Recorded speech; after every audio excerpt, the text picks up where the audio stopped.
नमस्कार. Driver wife ब्लॉगमध्ये तुम्हा सर्वांचं स्वागत आहे. चला तर आज मी आलेली मम्मीकडे माहेरी गणपतीच्या पूजेसाठी. तर आज आहे ना इथे आम्हाला आहे ना पूजेचा स्वयंपाक करायचा आहे. ते इथे 2 किलो डाळ आहे ना, तुरीची आणि मुगाची डाळ आम्ही शिजवून घेतलेली आहे.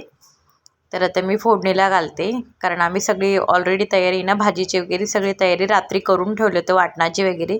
तर चवळी बटाट्याची भाजी पण करायची, पण ॲक्च्युली काय झालं, व्हिडिओ शूट करायला आहे ना मला टाईमच भेटला नाही. तर हे पहा, मी आता डाळ फोडणीला घालते. तेल टाकलेलं आहे आणि जिरं मोहरी टाकलेली आहे, कारण डाळ भरपूर आहे.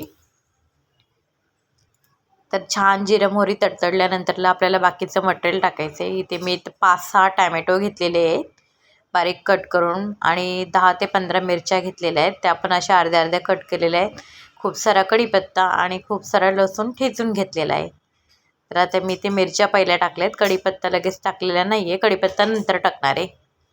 आणि लसूण छान परतून घ्यायचं आहे.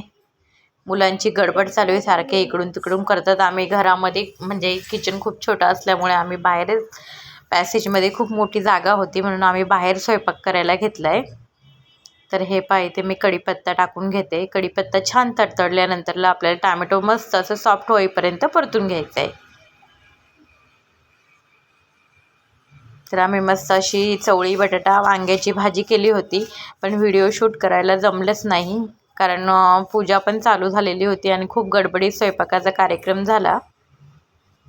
तर छान असं सॉफ्ट होईपर्यंत आपल्याला टॅमॅटो आणि मसाला जो आपण काय टाकलं आहे ते सगळं काय परतून घ्यायचं आहे छान.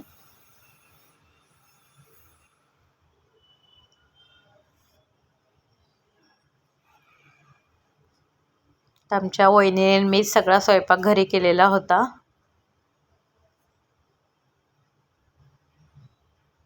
आता आपण टाकून घेऊयात हळद. ते इथे मी 1 ते 1.5 चमचा फुल भरून हळद टाकत आहे, कारण डाळ जास्ती आहे.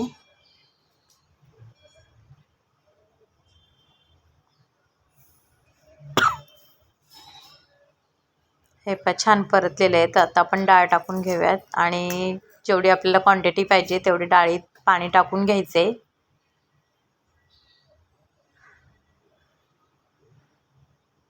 मस्त आम्ही असा साधा सिंपल जेवणाचा बेत केला. तरी सुद्धा आमच्याकडे 95 लोक जेवलेत. 95 लोक जेवले होते. एवढे जेवणामध्ये 7 किलोचा भात लागला होता आणि हे वरण. एवढं जेवण करून सुद्धा थोडंफार जेवण शिल्लक राहिलं होतं. तर कशी वाटली माझी डाळीची रेसिपी? आवडल्यास लाईक, शेअर, सबस्क्राईब. धन्यवाद.